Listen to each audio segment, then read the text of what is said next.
de la ciudad de Toluca, es un investigador, conferencista internacional, está certificado por la Western Institution y por la FDA, es profesor de pregrado y posgrado en la UAEM, es capacitador en salud en Estados Unidos, Europa y Centroamérica y es autor de artículos publicados en diferentes revistas médicas arbitradas como Annals of Transplantation, Pediatric Journal of Infectious Diseases y de circulación nacional.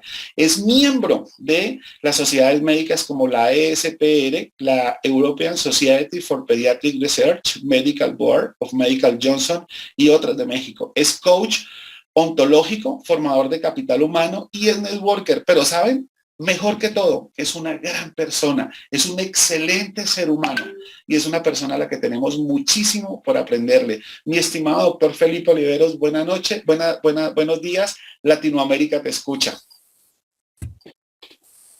Hola Diego, muy buenos días. Es un placer y un honor realmente participar en estos eventos y además, bueno, saludarte. Te conocí aquí mismo en mi país y en Toluca. No tuvimos oportunidad de convivir un poco más porque, bueno, el periodo de tiempo fue muy breve, pero la verdad es que todos nos identificamos y nos unimos a través de esta enorme y maravillosa compañía llamada Cilis.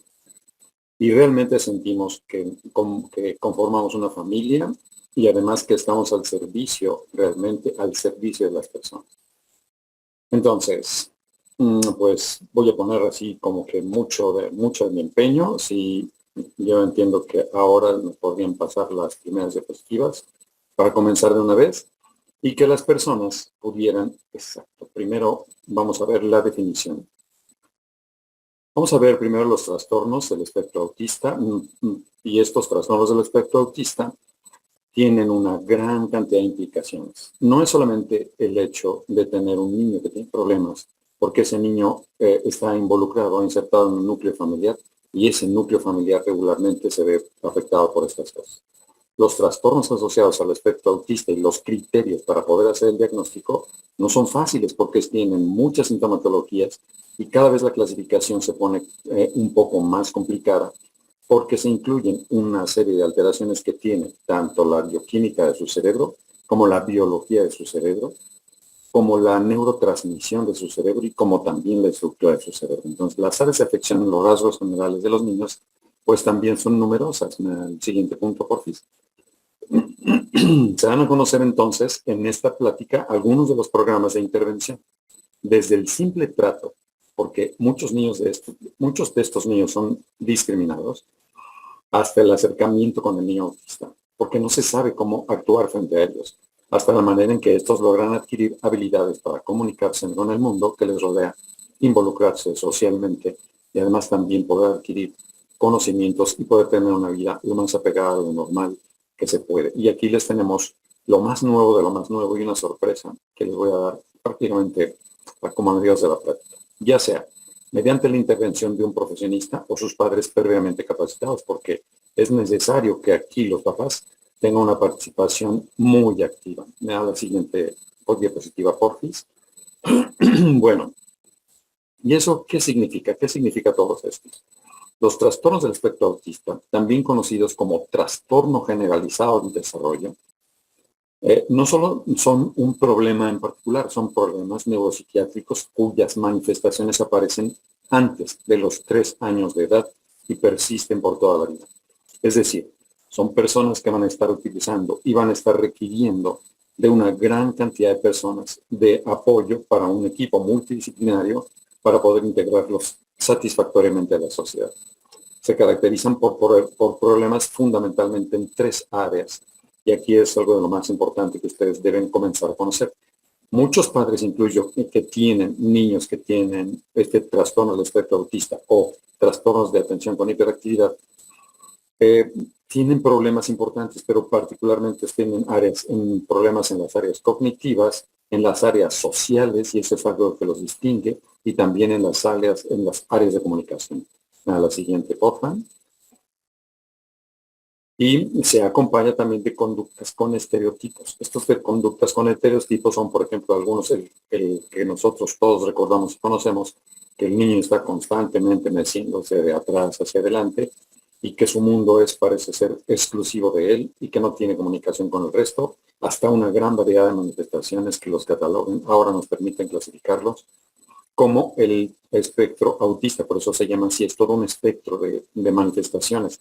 El diagnóstico hoy se hace a través de una lista enorme de un manual estadístico de diagnóstico para este tipo de enfermedades, conocido así como lo ven ahí en la diapositiva, como sus siglas en inglés. Y hay 5 formas de presentación, se las pongo para que ustedes también vayan dándose una idea muy interesante acerca, perdón, estoy en Toluca. En Toluca recibimos un frente frío proveniente del norte del mundo, es decir, del polo norte, y estos normalmente enfrían mucho esta ciudad y pues de pronto la garganta sufre un poco. Entonces, si hoy no me escuchan así como con una voz muy clara, es más bien porque pues a 5 grados centígrados en esta ciudad, de pronto sí como que el frío pega. Bueno, los 5 tipos son los que siguen. ¿Me das la primera, por favor? El autismo clásico, que lo que ustedes vieron, con alteraciones en estas 3 capacidades fundamentales que acabamos de recibir y de revisar. Otro se trata del síndrome de Asperger. El síndrome de Asperger se considera una forma de autismo en la que los pacientes no muestran tener habilidades sociales, pero también otras cosas. El Asperger también es una forma de autismo. ¿Me das la siguiente punto, por fin? El siguiente puntito. Siguiente clic. Ok. Con la baja coordinación y concentración en un rango restringido de intereses. Parece ser incluso que estos niños son mucho más inteligentes de lo normal e incluso pueden estar de pronto inmersos en actividades escolares y de pronto descomponerse en un momento determinado y todos deben tener el conocimiento de que se trata de una Asperger, porque de pronto se vuelven o gritan o dicen cosas a veces majaderías o hacen cosas que no van de acuerdo y después regresan a la normalidad como si nada se hubiera pasado. Su lenguaje incluso se considera normal y su inteligencia es normal o superior. El otro tipo, el que sigue, es el trastorno desintegrativo infantil. Es una entidad rara en el que el desarrollo del niño parece ser normal hasta los 2 años de edad, pero después de los 2 años empiezan a perder capacidades, empiezan a perder inteligencia, empiezan a perder capacidades motrices y entonces los papás pensaban, es que hasta tal edad iba todo muy bien y después empezamos a tener pérdida de todas sus habilidades hasta la pérdida del control de esfínteres. Se pueden imaginar cómo es que todos ya estaban ilusionándose con el crecimiento de este niño y después tienen una noticia de este tipo. ¿Me das la siguiente diapositiva, por favor? Ya nada más nos faltan 2 tipos. Otro es el síndrome de Rett. Se presenta fundamentalmente en niñas porque se transmite a través del cromosoma X y existe una razón genética para este problema. Este se presenta no nada más en niños y tiene una frecuencia de un caso por cada 10.000 o 15.000 niñas en el mundo. Ocurre por causa de una mutación en un gen, así se llama el gen, como lo ven en diapositiva, MSP2, y es que ese gen tiene una localización específica y tiene esas siglas que se les ponen para poder localizar ese locus que se altera. La siguiente, porfis, el siguiente punto. Esta proteína participa en la expresión y modulación de los genes del cromosoma X. Aquí van a empezar a ver algo que es muy, pero muy importante para nosotros para poder entender por qué funciona el tratamiento con, la suplementación nutricional con CBD. Porque todo se trata de modulación y regulación. Entonces, como no se regulan estos genes, pues se predomina esta situación y entonces el síndrome de Rett, que es muy tremendo, porque tienen espasticidad, porque tienen retraso mental, porque tienen una serie de problemas, se expresa de manera más fácil. Y nos falta uno que no es clasificable y por eso lo pusieron en un sitio que no es clasificable y dice cómo desarrollo inespecífico generalizado del desarrollo. Estos también muestran dificultad severa y generalizada para el desarrollo de habilidades de la comunicación verbal y no verbal. Y sus interacciones sociales y su comportamiento e intereses también se ven con algunos estereotipos. Pero imaginen, primero, el que una familia tenga un niño que tiene estos problemas y que en un momento determinado todas las expectativas de los padres con respecto a ese niño no se cumplen. Y en segundo lugar, la cantidad de tiempo en atención que se requiere y el número de personas que participan para el cuidado de estos niños. Es muy importante que aquellas personas que no están involucradas en el conocimiento de estos pequeñitos, mostremos compasión y mostremos solidaridad y además también interés para poder ayudar a estas personas, porque la cantidad de frustraciones que enfrentan son muchas, pero ya empiezan a haber nuevas formas de entender y ayudar a estas criaturas. ¿Me das la que sigue, porfis? Bueno, este problema, ¿qué tan frecuente es? O sea, ¿por qué hoy estamos hablando de esto si no es tan frecuente? No, realmente se van a sorprender. En los Estados Unidos de Norteamérica, por ejemplo, de todos esos niños que están viendo, de 107,000 niños, y en 14 localidades que se estudiaron en los Estados Unidos, me das el siguiente punto, porfis, se encontraron 2,685 niños solamente en el periodo de estudio. Imagínense que son 2,685 familias. Es decir, que la prevalencia de este trastorno va desde 3.3 hasta 10.6 por 10,000 niños. Es decir, un promedio de 6.6 casos cada 10,000 niños. Es un asunto que es importante y que no podemos ignorar. Me da la siguiente porfis, que representa alrededor de un caso en cada 152 niños.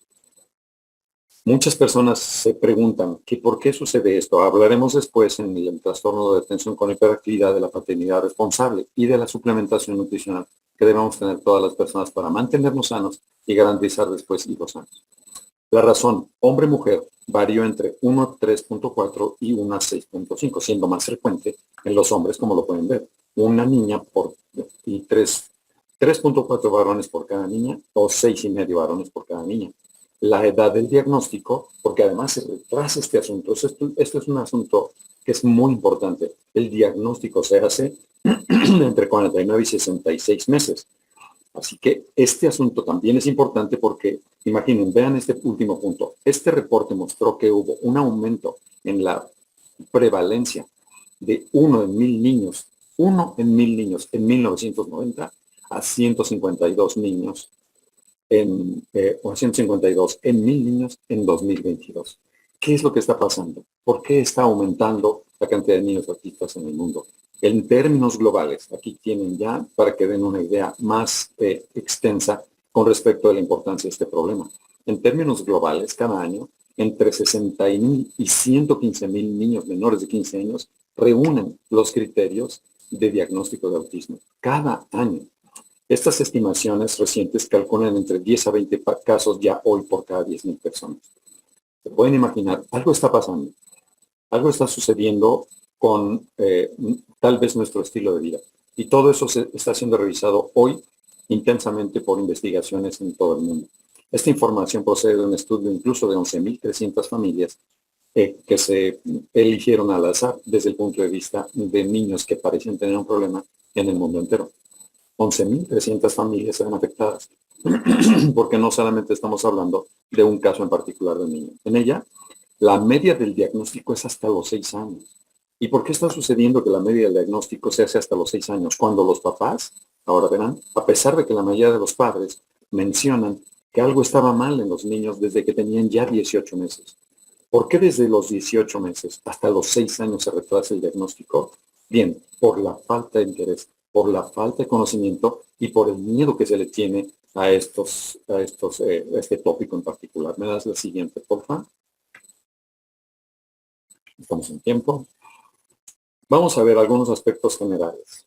Casi la mitad de las familias de los niños de este estudio dijeron esto, que el sistema escolar y otros padres de niños autistas eran la mejor fuente de ayuda y apoyo, que el sistema de salud de la comunidad no les había prestado el servicio que necesitaban, que el diagnóstico de los trastornos del espectro autista a menudo no se logra sino hasta 2 o 3 años después de que los padres ya han reconocido algunas manifestaciones de esta enfermedad.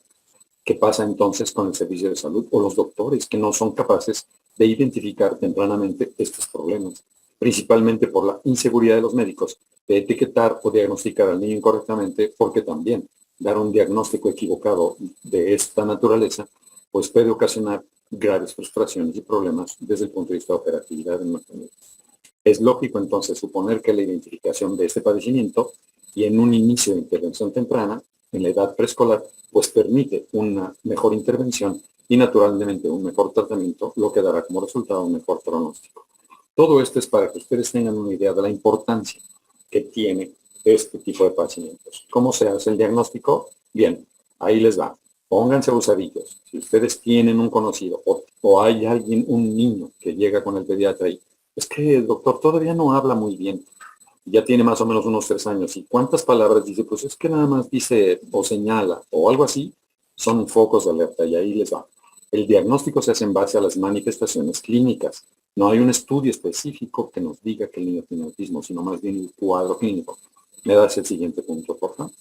Cuando cumple varios criterios, aunque todavía no hay una opinión unificada para esto, este es un punto que apenas está siendo revelado. El actual criterio de este modelo estadístico señala que para que el diagnóstico del autismo deben encontrarse 6 o más criterios que vienen en esta hojita. Así los médicos tendremos menos oportunidad de equivocarnos, y que estos deben cumplir con los 2 elementos de cada una de estas áreas afectadas. Ya el diagnóstico, como ven, está muy bien especificado por los cuadros de la Organización Mundial de la Salud. Y las áreas afectadas son relación, comunicación y patrones de conducta. ¿Cómo los podemos identificar? Me das la siguiente, porfa.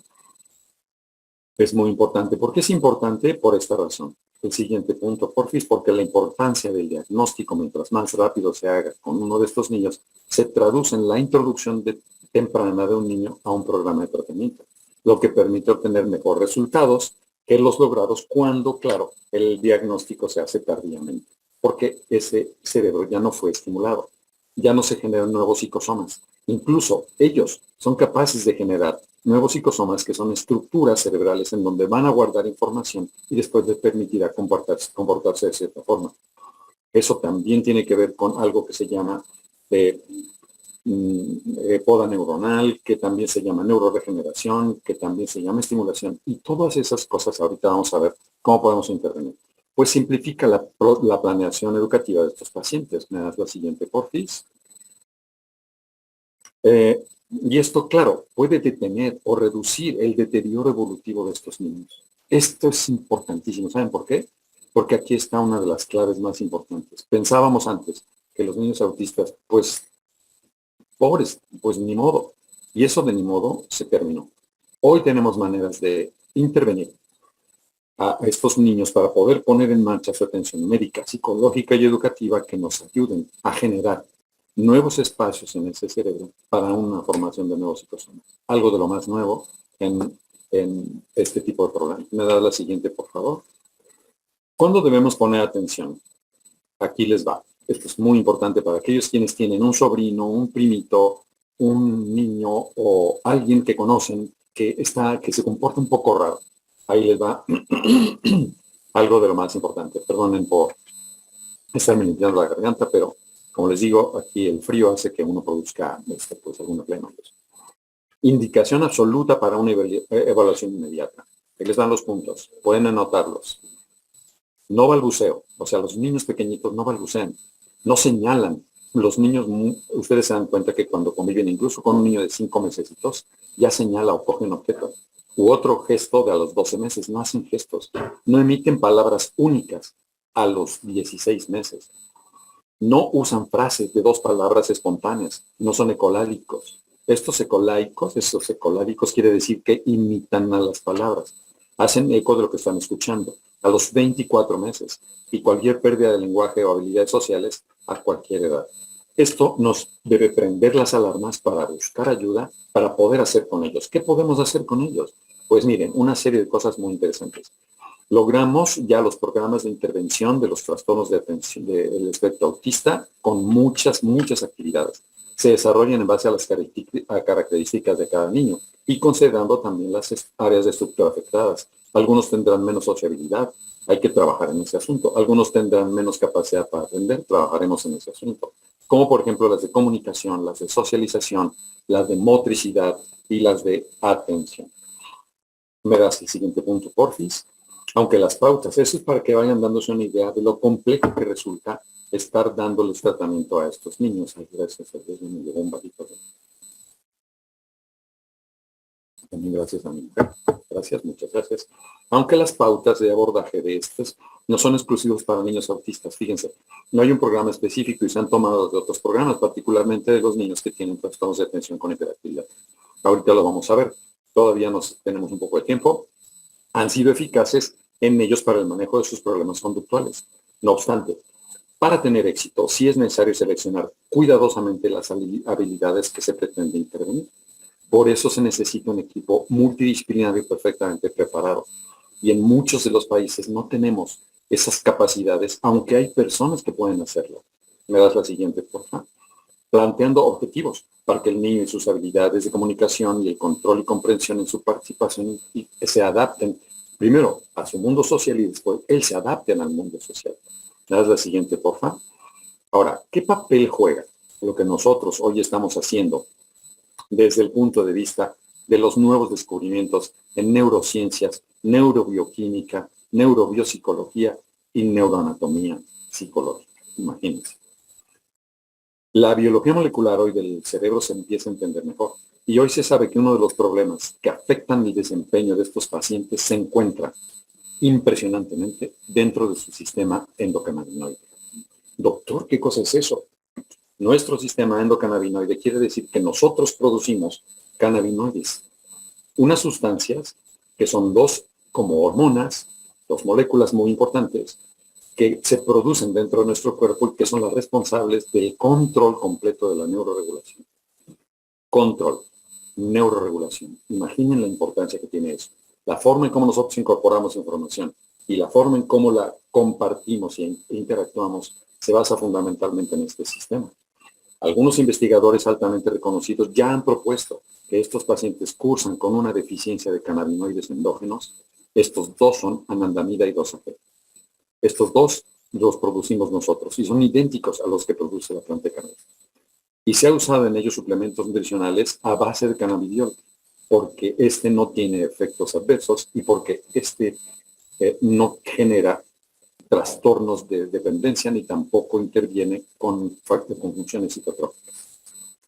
Así que, ¿cómo es que hoy estamos utilizando esto? Bueno, ya se han usado estos suplementos nutricionales a base de cannabidiol porque es algo que le está faltando a esta criatura. Y es una de las formas en que nosotros podemos ayudarles a mantener una comunicación con el medio ambiente y una neurotransmisión apropiada, obteniendo buenos resultados que facilitan la intervención y el manejo en estas tres áreas afectadas. Más la que sigue, por favor. Y claro, facilitan el trabajo de un equipo multidisciplinario al darle aquello que le está haciendo falta a ese cerebro desde el punto de vista de biología molecular y también de bioquímica molecular. ¿Me das la que sigue, por favor? Muy bien. También se ha descubierto, y esto no solo aplica a esto, sino también aplica al trastorno de atención con hiperactividad, que vamos a revisar también brevemente para que ustedes aprendan de estas dos enfermedades y también seamos más empáticos, seamos mucho más comprometidos y podamos ayudarlos más eficazmente.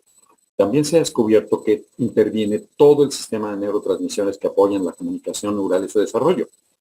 Por ejemplo, la incorporación de información y su intercambio de información. ¿Y cómo se logra eso? Bueno, no solamente con un solo neurotransmisor. Tenemos una gran cantidad de neurotransmisores en el cuerpo y sus precursores los podemos obtener vía externa.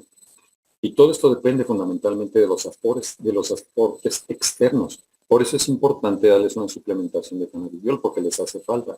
Pero también suplementos que tengan los sustratos para aquellas sustancias que también le están haciendo falta, como oxitocina, como norepinefrina, como catecolaminas, como serotonina, etcétera. ¿Y de dónde se producen? Bueno, todos estos niños requieren de todo este apoyo de neurotransmisores y debe ir acompañado entonces de una alimentación especial, porque la forma de adquirirlos es a través de una alimentación. Y también un cambio parcial de la microbiota, porque como ustedes saben, los microbios buenos de intestinos, estos lactobacilos o bacilos lácticos que se encuentran ahí, o bacilos o microflora de intestino, la flora que todo el mundo conoce de manera así como más o menos coloquial. Bueno, toda esta microbiota, así se llama, produce también un neurotransmisor que hace que todas estas funciones de nuestro cerebro mejoren. Y además de un cannabidiol externo, que es fundamentalmente cannabidiol por su nobleza, por su potencia y además por su carencia de efectos secundarios. ¿Me das la que sigue, por favor? Lo anterior incluye un trasplante parcial de microbiota. ¿Qué es eso? Bueno, tenemos que hacer algunas acciones, es por eso que es necesario que ustedes pues le pregunten a su médico cómo se puede hacer un trasplante especial de microbiota, porque este ya es una área del manejo más bien médico, porque hay que calcular dosis, porque hay que saber qué tipo de compuesto, etcétera. Pero esto se puede lograr fundamentalmente con antiparasitarios, del tipo de la nitazosanida. Aportación de una dieta prebiótica. ¿Y en qué consiste una dieta prebiótica? Bueno, que ésta tenga un alto contenido de sustancias que favorecen el crecimiento de microbios normales en el intestino. Aportación de sustratos de precursores de anandamida y 2-AG, como aquellos que tienen ácidos, por ejemplo, omega 3. Uso de cannabidiol en aceite full spectrum. ¿Y por qué full spectrum? Con la modalidad de low and slow. ¿Qué quiere decir eso? Empieza poco, empieza despacio, empieza con poco y vete despacio, para encontrar la cantidad de cannabidiol que se necesita y debe emplearse de acuerdo con los signos de mejoría de cada uno de los pacientes. Pero ¿qué necesitamos? Un cannabidiol de absorción segura y estable. Y eso solo lo logran, eso solo se logra con una tecnología especial, proveniente de un cáñamo certificado. No solamente de que sea solamente de la cannabis, este tiene que ser de un cáñamo certificado. Es decir, que tenga crecimiento orgánico y que además tenga una serie de pruebas. Que no contenga impurezas o sustancias peligrosas, porque estamos hablando del manejo no solamente de un compuesto que va a ser administrado a un humano, y que sus concentraciones también sean estandarizadas, que sepa que cada uno de los mililitros tiene una cantidad específica. ¿Y cómo lo logramos? A través de la tecnología de este compuesto maravilloso que se llama Ultracel. Cuando yo recomiendo una de estas cosas para mis pacientes, yo solo busco la mejor opción y definitivamente para mí es la mejor opción. Y también, además de los programas de intervención, que son enseñanza de habilidades diarias, programas de instrucción discreta, una situación muy interesante que después platicaremos de esto, porque esto son pláticas que son muy extensas y tenemos poco tiempo. Programas de historial e integración social para ver cómo es que podemos hacerlo, cómo está integrada esa familia, cuáles son sus costumbres y de hecho su propia cultura y dónde está inmerso, para poder irlo adaptando gradualmente a aquellos entornos en los que va a desarrollar. Intervenciones desde una perspectiva teóricamente, como les dije, la formación de nuevos psicosomas, y esto es verdaderamente impresionante porque los niños mejoran significativamente. Intervención de padres y maestros debidamente capacitados e intervención de grupos y organizaciones de apoyo a estos pacientes. Esto se facilita y se logra con el uso de cannabidiol con estas condiciones que les he dicho. Primero hay que preparar el intestino, hay que preparar al niño, hay que encontrar la cantidad apropiada, pero recuerden que lo más importante es saber que le estamos dando algo que le hace falta a esa criatura, que una de las cosas que ocasiona un trastorno bioquímico en ese cerebro que impide la neurotransmisión y la incorporación de conocimientos es justamente la falla de nuestro sistema cannabinoide endógeno, y que una de estos compuestos maravillosos nos permite, que es el cannabidiol, nos permite ayudarle a que todo este asunto que ustedes están viendo que requieren nuestros pacientes sea mucho más fácil y que su respuesta sea mejor. ¿Me das la siguiente diapositiva, porfa? Bueno, ¿quién no ha tenido el conocimiento o el contacto con una criatura que parece incontrolable? ¿Quién no ha tenido el contacto con un niño que tiene un trastorno por déficit de atención? Es muy difícil mencionarlo. Entonces, todos también y no somos empáticos. Ahorita van a escuchar una historia y esto ya voy a meter velocidad, ya solamente me quedan más o menos unos 10 minutos, así que voy a apresurar para que ustedes puedan entender todo esto más rápido. ¿Me das la siguiente diapo, por fin?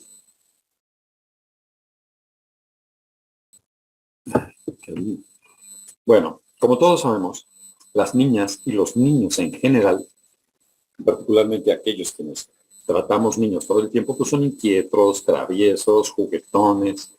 La siguiente, porfis. Se los cataloga como o bien portados y algunos como mal portados. La siguiente, porfa. El siguiente puntito. pero hay otros que parecen incontrolables. Sobre todo ahorita vamos a ver todo el cuadro para que ustedes vean la importancia que tiene. Padres de familia, educadores y parientes los consideran como simplemente otra etapa de la infancia.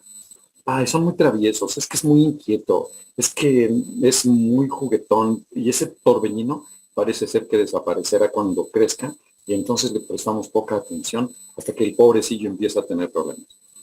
Bueno, me das la que sigue, por favor. Vamos a ver qué es lo que está pasando con estos niños. Y en ella desaparecerán los problemas de conducta e impulsividad, falta de concentración, hiperactividad e incluso agresividad, para que vean que después empiezan a tener ya más problemas y casi siempre pensamos que esto mejorará en el curso del tiempo. ¿Cómo lo definimos entonces y qué es el trastorno de atención con hiperactividad? El TDAH.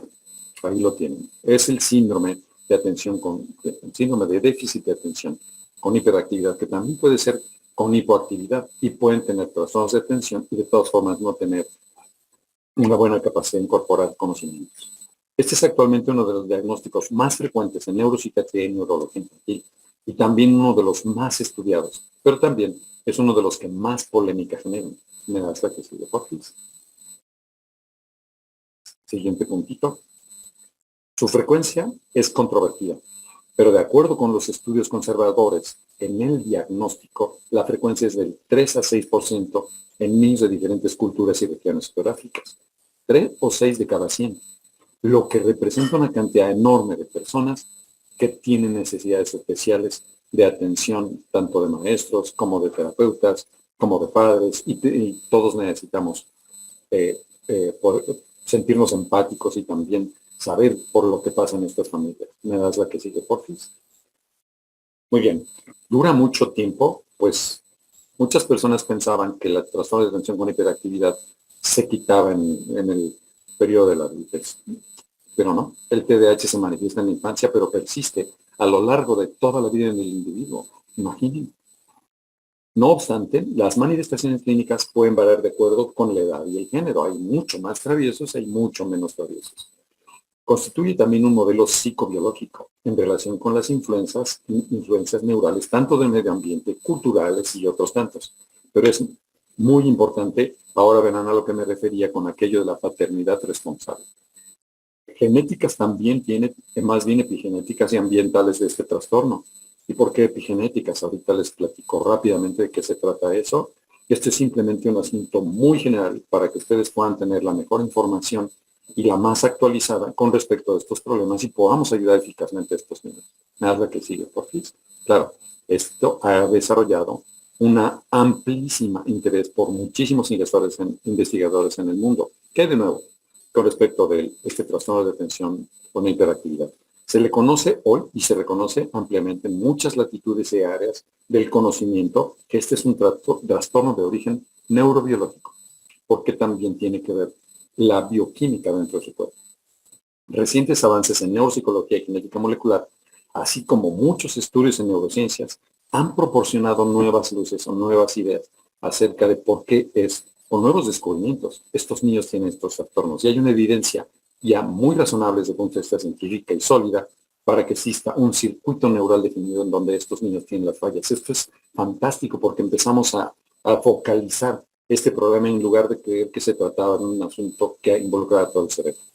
Y aquí tienen una imagen en donde fundamentalmente se relaciona más con la que se relaciona con estos síntomas. Nosotros ahora ya sabemos que es en la neocorteza, en la parte frontal, en sus conexiones, en el fornix y además en una estructura que parece un gusanito ahí que tenemos en el cerebro y se llama vernix.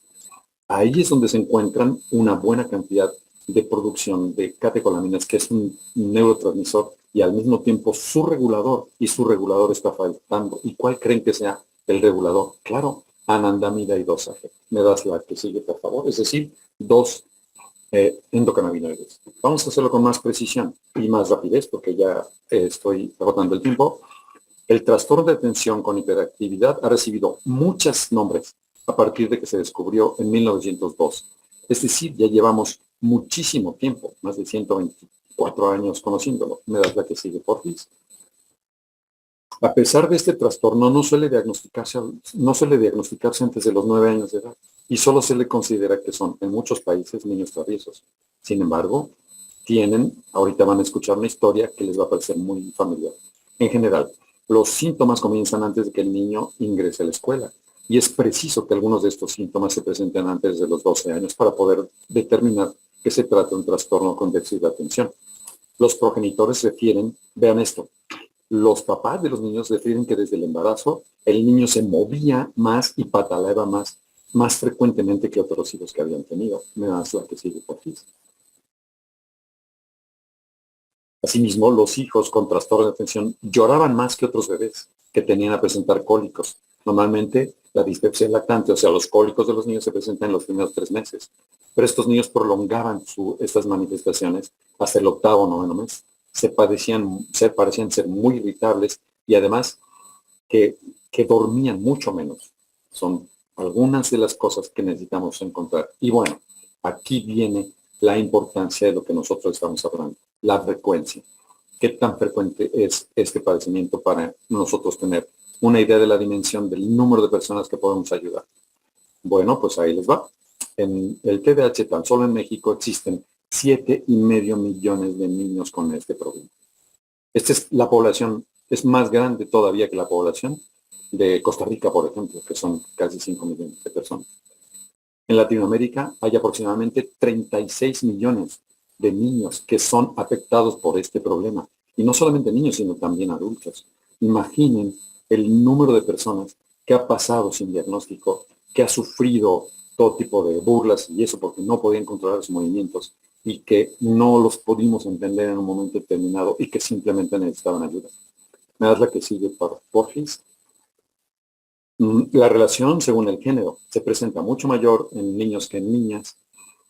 Y la siguiente, por favor.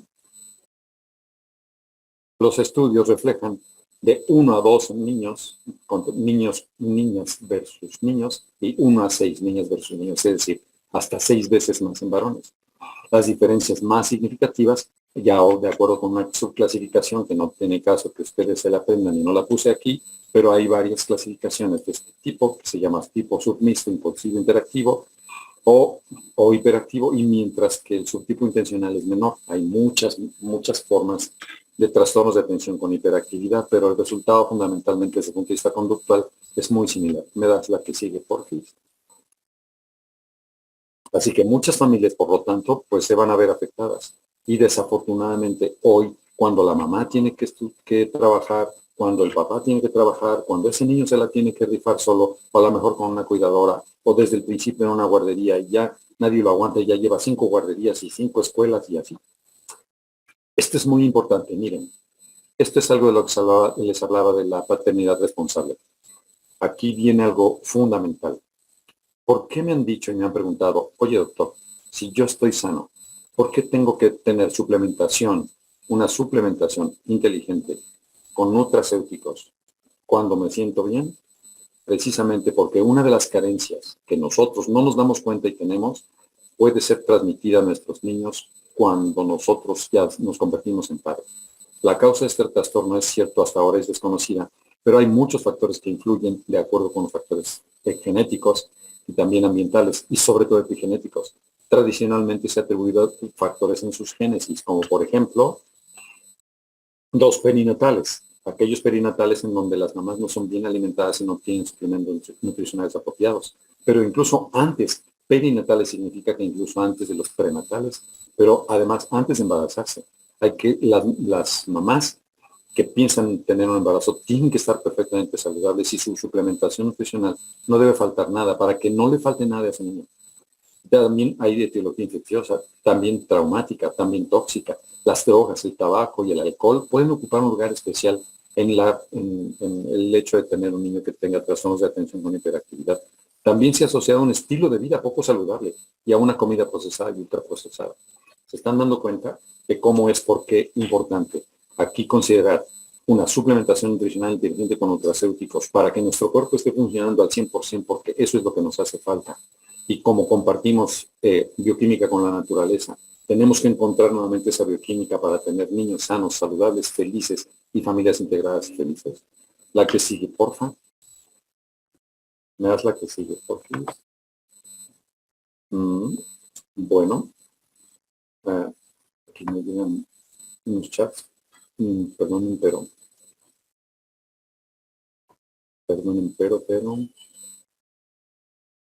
las preguntas en algún otro momento, de acuerdo con las personas que los invitaron, les serán contestadas. Así que, ¿hay alguna otra cosa? El trastorno de atención con hiperactividad tiene un componente genético con una transmisión hereditaria entre punto 6 y punto 9. Ahorita van a ver cómo es que se descubrió esto. ¿Me das la que sigue, por fin? Porque ahora ya podemos hacer cosas muy interesantes desde el punto de vista genética y epigenética. Los estudios de análisis familiares revelan que los padres de los hijos con trastornos de atención con hiperactividad tienen un problema. ¿Me das la que sigue, por fin? Tienen un riesgo de 2 a 8 veces más que la población en general de sufrir también este trastorno. Estos niños tienen mucho más riesgos. ¿Y dónde está este asunto? En la epigenética. ¿Y qué incorporamos en epigenética? La información de nuestro medio ambiente. Tanto nuestras costumbres como nuestros pensamientos, como nuestra forma de comer, como un estilo de vida saludable. Y es justamente lo que nosotros promovemos en esta empresa. La genética molecular apunta también a una transmisión dopaminérgica anormal como responsable de este trastorno. Gastamos nuestros neurotransmisores y estos neurotransmisores también disminuyen el contenido de anandamida y dosaje en nuestros cuerpos. ¿Qué significa entonces? Que una suplementación inteligente podría empezar a prevenir desde hoy esos 36 millones de niños que tienen problemas con trastornos de atención y hiperactividad. ¿Me das la que sigue, por fin?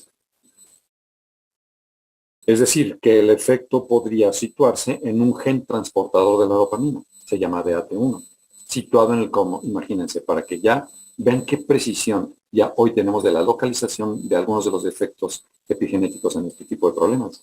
Se encuentra en el cromosoma 5p15 en la parte 15.3 o en el gen del receptor de la dopamina DR4 localizado en el cromosoma 11 en la posición 15.5. Es decir, para que vean lo que ha avanzado la ciencia, solo les quise dar estos, no tienen que aprenderse para nada eso, hasta a mí me cuesta trabajo, pero, y eso que estoy familiarizado con estas cosas, pero no es importante que sepan eso, sino que la importancia que tiene es lo avanzado que hoy nos encontramos en las neurociencias, y son muchos sus avances. Otra cuestión es que no debe perderse de vista, es que el niño con trastornos de atención con hiperactividad son las dimensiones cognitivas que pueden alterarse y que se han denominado fenómenos conmovidos. Por ejemplo, más la que sigue, por fin.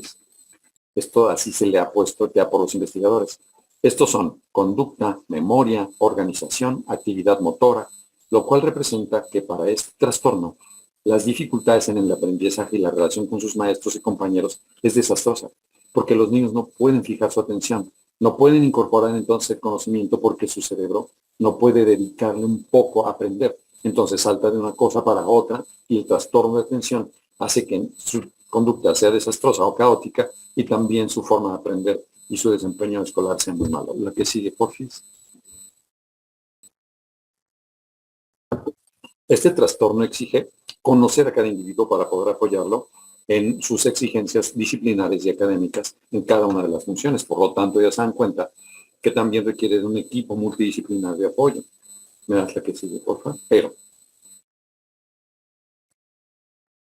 por lo tanto, el límite entre este trastorno y la normalidad, la verdad, a veces parece poco. Es por eso que muchos niños se pierden hasta que llegue el momento en que su desempeño escolar es malo.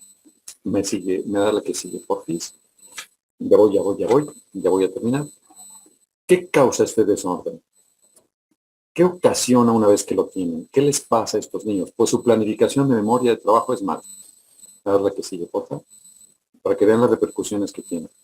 No pueden mantener y manipular la información a corto plazo necesaria para llevar a cabo las actividades, es decir, recordar la información reciente, producto de la atención, es imposible. También tienen dificultades en los bloques de memoria temporal para cada tipo de modalidad sensitiva. Es decir, por eso sufren accidentes constantemente. El espacio en donde se combinan todos estos datos de control y la atención es justamente la zona que les mostré en ese cerebro, en la zona prefrontal. Por eso no pueden tener esta atención. ¿Cómo podemos construir unos nuevos psicosomas? ¿Cómo podemos mejorar esta situación? ¿Cómo podemos hacer neuroregeneración? ¿Cómo podemos hacer una poda neuronal apropiada?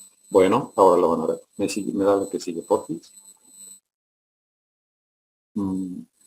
El punto 5, pensamiento divergente. No pueden encontrar opciones y soluciones. Por eso son impulsivos y por eso hacen las cosas. Por eso se suben a una barda en lugar de pensar que correrían riesgos. Inhibición de las respuestas inadecuadas. Por eso de pronto se ponen groseros. Por eso son agresivos. ¿Cómo podemos ayudar a estas criaturas? ¿Me das la que sigue, porfa? Ya ustedes tienen un panorama muy amplio, aunque general, de cada uno de estos trastornos. Y también son incapaces de marcar dónde está la intersección entre el razonamiento y la emoción. Y no pueden incorporar experiencias de emociones para los sentimientos y la toma de decisiones. Solo imaginen nada más que pobrecillos cómo la pasan. ¿Me das la que sigue, porfis? O sea, no nada más es, este niño travieso, que ya nadie aguanta. Ahí les va. Esto me voy a permitir leerlo, es muy rápido y ustedes van a ver el cuadro completo. Paquito, afirman los padres, es un niño que desde que se encontraba en el útero se movía tanto en comparación con los otros embarazos que su madre pensaba que sería futbolista.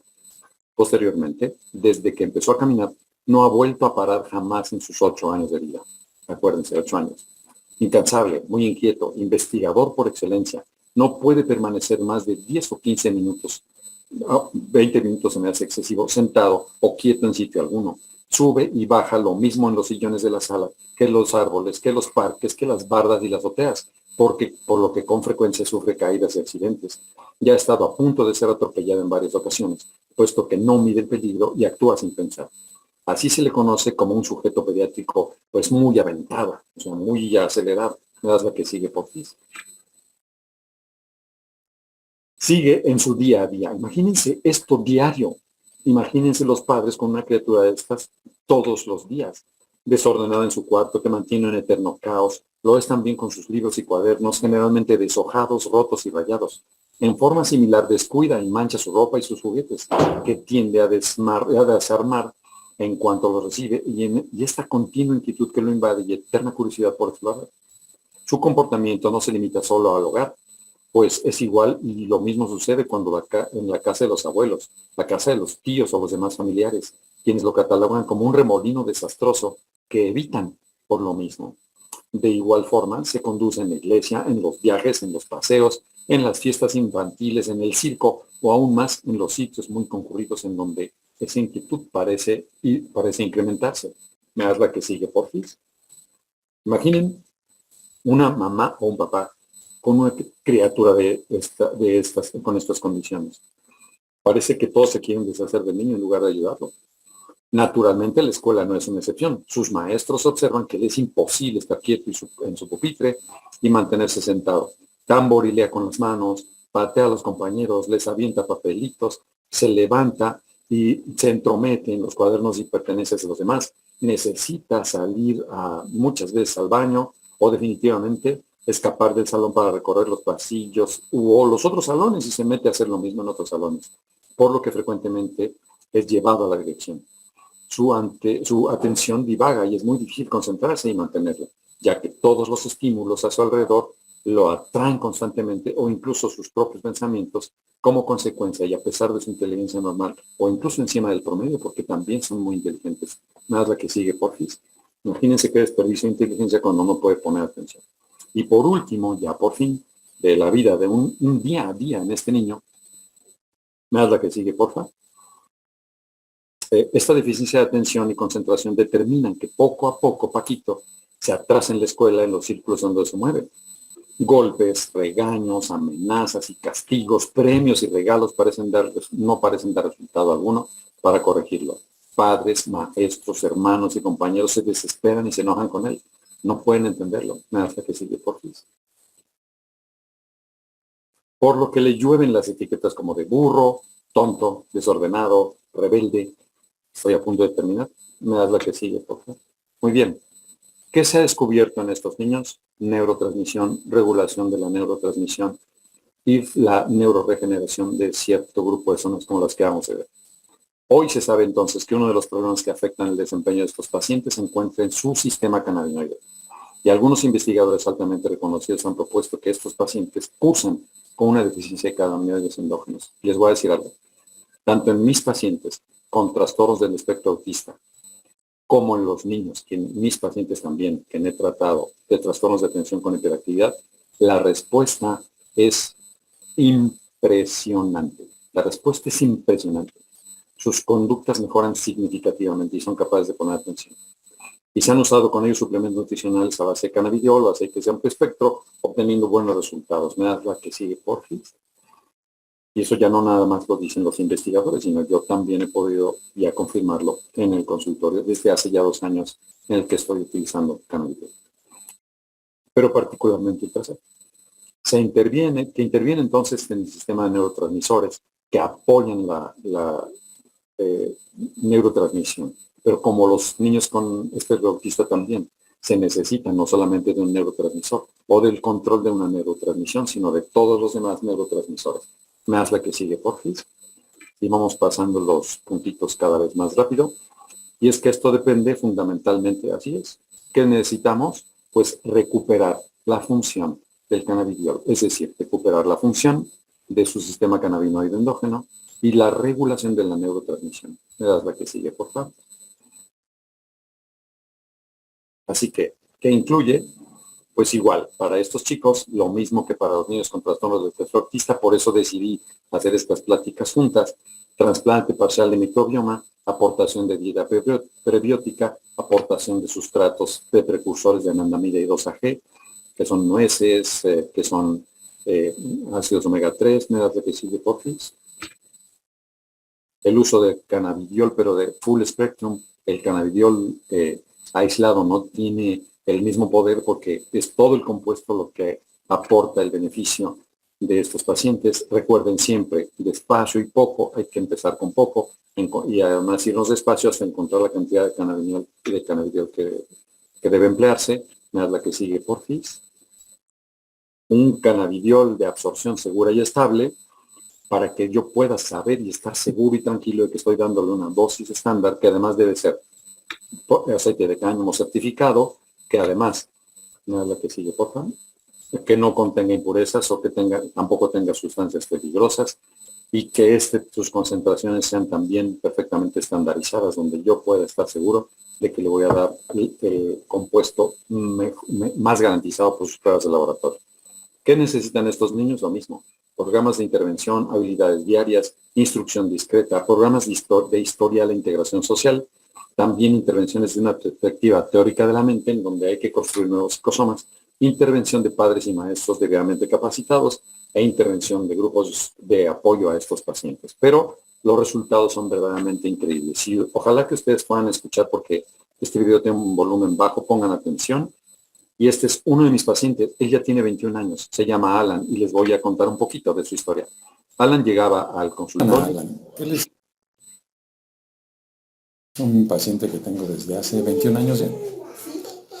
Bueno, cursaba también con algunos trastornos, por ejemplo, del espectro autista y trastornos de atención con hiperactividad. ¿Cuánto tiempo tiene que le receté el CBD? Tiene como 2 meses. 2 meses. Ok. Y cuénteme, ya después de que usted lo conoce desde hace casi 21 años, ¿qué le pareció el tratamiento con el CBD? Bien, ha ido muy bien.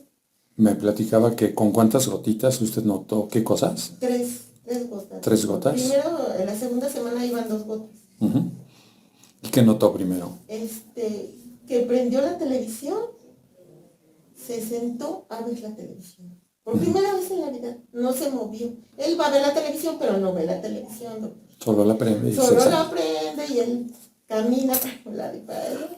Eso es él está viendo la televisión, aunque a lo mejor sí sabe lo que se trata, pero no. Se va y se sienta a ver la televisión. No dura mucho tiempo, pero ya lo hace. Exacto.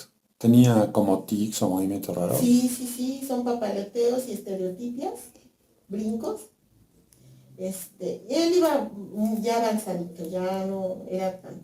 Pero doctor, ahorita está tranquilo. Se le ve bastante Usted lo está viendo, doctor. Sí. Usted lo está No, pues a mí me tocó cuando Alan se subía al escritorio, se subía... Ahora todo, a las camas del hospital, Se colgaba del suero del hospital, ¿se acuerdan? Ay, sí, doctor. Esos sueros que así se Sí, doctor, columpiaba en uno de esos. que yo no podía Me estar dolía un quieto. poco la garganta. ¿Te duele? Ahorita te No, reviso. antes no podía ni pasar. Ay, sí, se fue. Y ahorita se enfermó de la garganta. Ya no pasó. Bueno, ¿y usted ahora cómo se siente? ¿Está contenta con el tratamiento del CBD? Claro, doctor, claro, doctor. Me dijo que hasta me quería abrazar. Lo quiero abrazar, claro, doctor, yo lo quiero abrazar. Muchas gracias. De por sí que lo quiero mucho. Ay, muchas gracias. Muy bien. Pues les agradezco mucho su atención. Espero que este video, miren, él es un niño que llegaba al consultorio y se trepaba en el librero, en el escritorio. Bueno, hubo necesidad de hospitalizarlo una vez y se columpiaba de los portazueros en el hospital saltando de una cama para otra en sus enfermos. Hoy, como ustedes lo vieron, tranquilo, sentado, aprendiendo, comunicándose y la verdad, soy muy feliz. Bueno, eso quería decirles y comunicarles. Espero que les haya parecido interesante y no demasiada información en tan poco tiempo, pero esto créanme que lo hice resumido lo más posible y también con la mejor intención para que ustedes puedan ver la importancia, el número de pacientes, el número de personas que podemos ayudar y que no lleguen a la edad adulta sin tratamiento. Muchas gracias.